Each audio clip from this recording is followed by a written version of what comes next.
ময়মনসিংহের সীমান্তবর্তী ধোবাউড়ার বন্যায় ক্ষতিগ্রস্তদের নেই ঈদ আনন্দ। এ উপলক্ষে নেই কেনাকাটা। গেল অক্টোবরে টানা বর্ষণ ও মেঘালয় থেকে নেমে আসা পাহাড়ি ঢলে আংশিক বন্যায় আমন ধান ও সবজি সহ মাছের খামারের ব্যাপক ক্ষতি হয়। এতে অনেকটাই নিঃস্ব হয়ে গেছেন তারা। ময়মনসিংহ বিভাগীয় প্রতিনিধি আতাউর রহমান জুয়েলের তথ্যচিত্র ডেস্ক রিপোর্ট। সীমান্তবর্তী উপজেলা ধোবাউড়ার কালিকাবাড়ি গ্রামের কৃষক ইউনুস আলী অক্টোবরের ভয়াবহ বন্যায় ফসলি জমির আমন ধান সবজি সহ মাছের খামার তলিয়ে গেলে ব্যাপক ক্ষতির মুখে পড়েন। বন্যায় ক্ষতিগ্রস্ত ঘর এখনো ঠিকঠাক করতে পারেননি। অর্থাভাবে আসন্ন ঈদে পরিবারের জন্য কোনো কেনাকাটা করতে পারেননি। বন্যায় সবকিছু লেগে গেছে, ক্ষতিগ্রস্ত হয়েছে।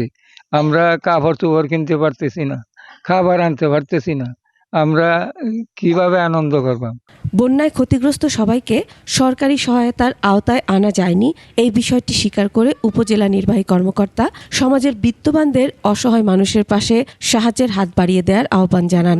জেলা পরিষদ থেকে আমরা একটা সোর্স পাচ্ছি এগুলো দুস্থ অসহায় মানুষের জন্য। এটাও সত্য যে কিছু মানুষ হয়তো সুবিধার বাইরে থেকে থাকতে পারে বা তার চাহিদা যেটা আছে সেই চাহিদা অনুযায়ী আসলে পর্যাপ্ত হচ্ছে না।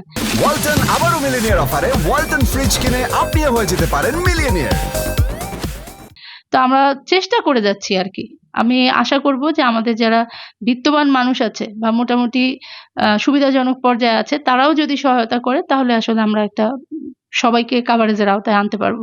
বন্যায় ক্ষতিগ্রস্ত পরিবারের আর্থিক সহায়তা দেয়া গেলে ঈদে তাদের মুখে হাসি ফুটবে এমনটাই মনে করেন স্থানীয়রা। আনন্দ নাই তো, পরে ভরা ধান অনেক নষ্ট হইল, টাকা পয়সা নাই, বন্যায় অনেক ক্ষতি হয়েছে, ছেলে মেয়ের এই যে কাপড় লতা কিনতে পারতাছি না।